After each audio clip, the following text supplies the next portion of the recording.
Fala galera do Facebook, por essa música que tá tocando você já deve imaginar que o estúdio Próxima Parada de hoje fala sobre o marginal do rock, o grande Lou Reed.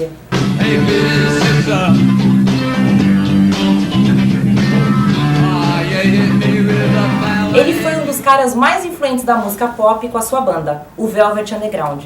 E agora ele é o tema de uma biografia, Transformer, essa aqui ó, que acaba de sair no Brasil. Para falar sobre o Lou Reed, nós temos o Eduardo Cavalcante, da Próxima Parada, e também o jornalista Chico Marques. Eduardo, por que você acha que a biografia do Lou Reed deve ser a próxima parada de quem está assistindo a gente? Bom, primeiro porque, como você falou, o Lou Reed é um cara muito influente. A fama que ele tem, assim, é uma fama cult, né? Não é um cara que é super conhecido, nem chega a ser conhecido como o Bowie.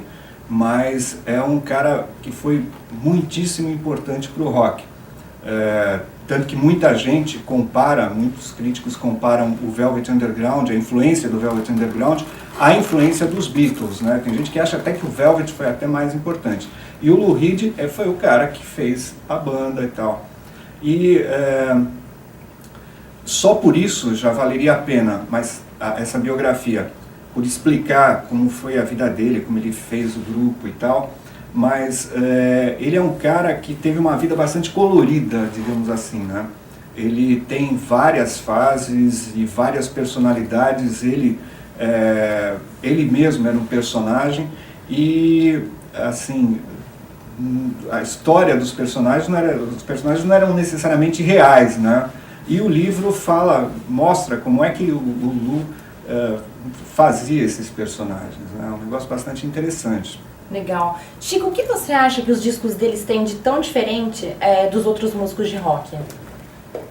Diferente? Na verdade, o que ele tem de tão diferente assim é a postura, né? Ele tinha uma postura que destoava.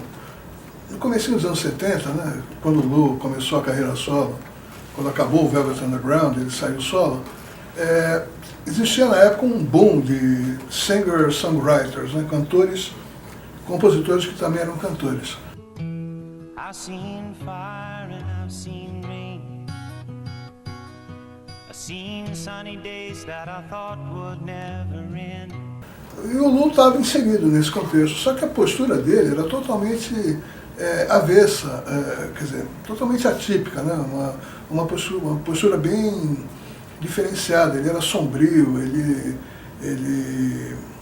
as canções dele não pretendiam cativar, eram recitais engraçados, né? O tipo de canção que o Lou compunha na época não tinha nada a ver com aquele movimento e até por isso ele sempre foi meio que um peixe fora d'água. Apesar de ser um singer-songwriter, ele era visto como um artista maldito.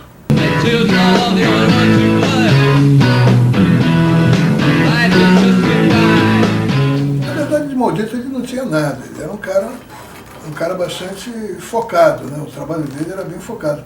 Mas faltava uma banda, a gente estava até comentando com o Eduardo isso agora há pouco, faltava uma banda para ele se sentir mais em casa, né? Uhum. E Eduardo, o que você acha que tem de tão interessante na trajetória do Lou Reed? Bom, como eu falei, os personagens que ele fazia, né, que ele vivia, eram interessantes, e ele era um cara, basicamente, a vida inteira, um cara transgressor. Toda a formação dele foi a partir de poetas, escritores marginais. Então ele era um cara que ele confrontava o público, que é uma coisa hoje bastante difícil de se ver, né? Por isso que uma biografia como essa, de um cara como esse, é muito importante. Porque você vê que existiram épocas recentes na história da música, da arte e tal, em que as pessoas eram de fato, assim, confrontavam o público, né? Não apresentavam aquilo que o público queria ou esperava. Ele mostrava a visão pessoal dele, né? E o Lou Reed era bem esse tipo de cara. Era um cara que você, quando ia comprar um disco dele e tal, você já ia com uma certa expectativa. A expectativa era a seguinte, você ia comprar uma coisa diferente do que você tinha comprado antes, né? Era um cara bastante assim, imprevisível nesse sentido. Você pode dar um exemplo pra gente de diferença de um disco pro outro? Olha, ele tem um disco que é excelente, chamado Berlim. É um disco, acho que é o disco mais sombrio que eu já vi na vida. É um disco sobre suicídio, sobre decadência, sobre tudo que é, assim, é como se eu estivesse lendo um livro do Baudelaire, né, sonorizado ali e tal. E o disco anterior, esse Berlim, tem como antecessor o Transformer, que é até o nome da biografia, né? O Transformer era um disco quase de glam rock, foi produzido pelo David Bowie e tal, então ele tinha um som mais alegre, mais pra cima e tal, né? Inclusive no Transformer tem a música mais conhecida dele, que é Walk on the Outside e tal.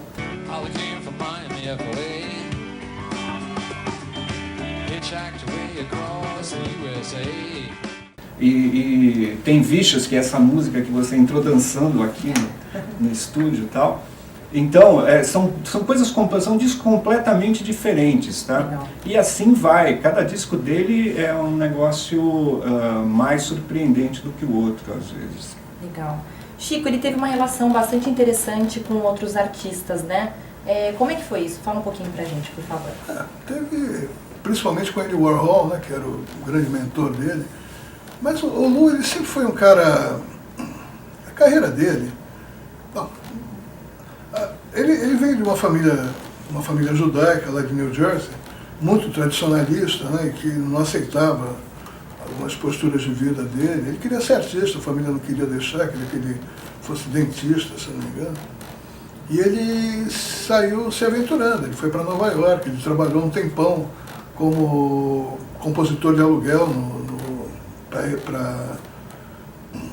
eu não lembro agora qual foi o escritório. Pickwick. Uma Para gravadora Pickwick, isso. Eram escritórios de compositores, né, que eles chamavam de Tin Pan Alley.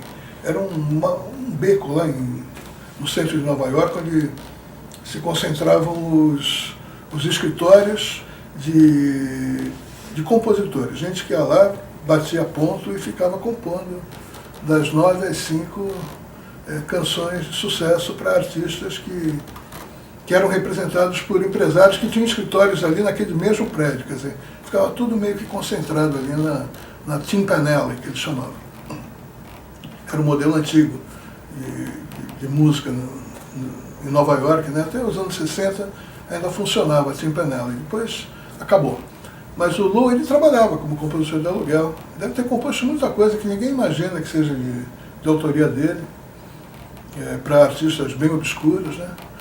E em meados dos anos 60 que ele foi se aventurar, foi quando ele pegou a verve artística dele, falou mais alto, ele chutou o balde, largou o emprego e foi se aventurar no projeto lá da Factory, do Andy Warhol, que era um negócio totalmente transgressor. E o Lou era um cara transgressor por natureza, né? Então ali ele se sentiu em casa e sentiu que aquilo ali tinha potencial e apostou e deu no que deu. Chico, você trouxe alguns LPs muito legais pra gente mostrar pra quem tá em casa. Apresenta alguns pra gente, por favor. Claro, com o maior prazer. Olha, esse aqui foi o segundo disco solo do Lou. O Eduardo comentou sobre ele agora há pouco, Transformer, é também o nome da biografia. E é um disco excepcional, porque é um disco bem direto, que agradou muita gente, foi um sucesso de vendas.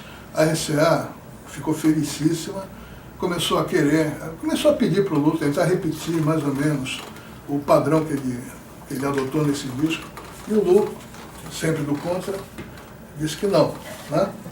E preferiu seguir outros caminhos mais sombrios e tal. E aí os discos despencaram em vendas. Mas aí a RCA achou por bem providenciar uma banda para ele, para gravar um concerto no Academy of Music, no Brooklyn, e gravou, né? Acabou virando um álbum duplo que saiu em 2 LPs distintos, né?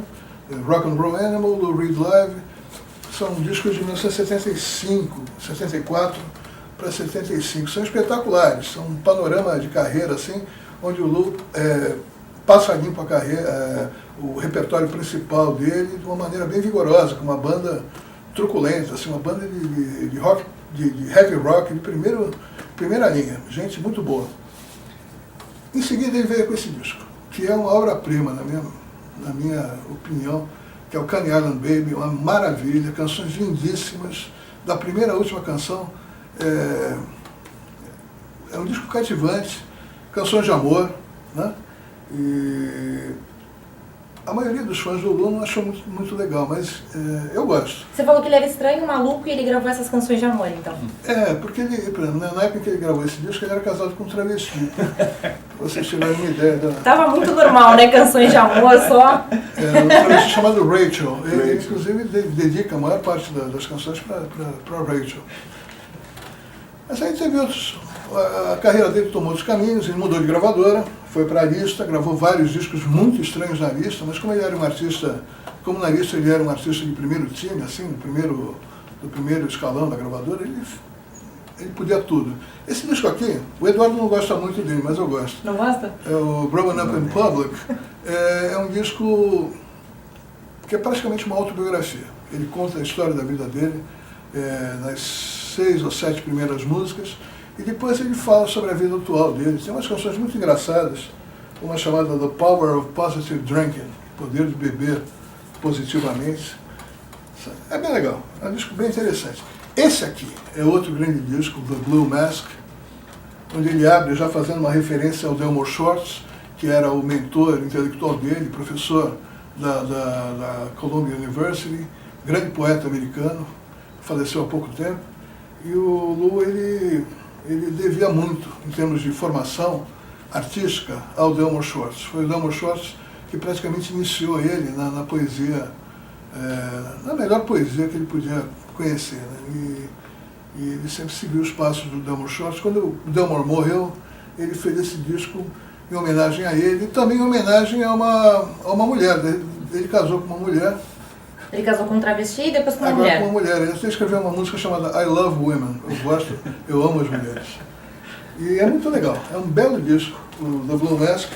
E para encerrar, esse aqui que todo mundo conhece, que é o New York, que é uma dedicação de amor à cidade de Nova York, canções onde esse disco aqui talvez seja o disco mais próximo do Transformer, tá? É o disco que a RCA sempre quis que ele fizesse, ele nunca quis fazer, mas ele foi fazer lá para Warner Brothers muitos anos depois. Uma dedicação de amor a tudo que Nova York tem de mais sórdido, aquelas coisas aquele universo mundano que ele tanto apreciava. Para encerrar, esse disco é meio que a reunião do Velvet, ele e o John Cale, né, o pianista prodígio que dividia a cena com ele no Velvet Underground, resolveram homenagear o Andy Warhol quando o Warhol morreu, gravaram um disco com um monte de parcerias, todas elas dedicadas ao Andy Warhol. É um disco que é mais legal do que propriamente bom, mas é uma bela homenagem para um grande cara que era o Andy Warhol. E é isso, eu trouxe alguns só, tem muito mais. O Lulu gravou muita coisa ao longo da vida dele. Legal. Gente, se você quiser saber mais sobre o Lou Reed, tem amanhã a próxima parada e a gente se vê na próxima parada. Tchau, obrigada. It's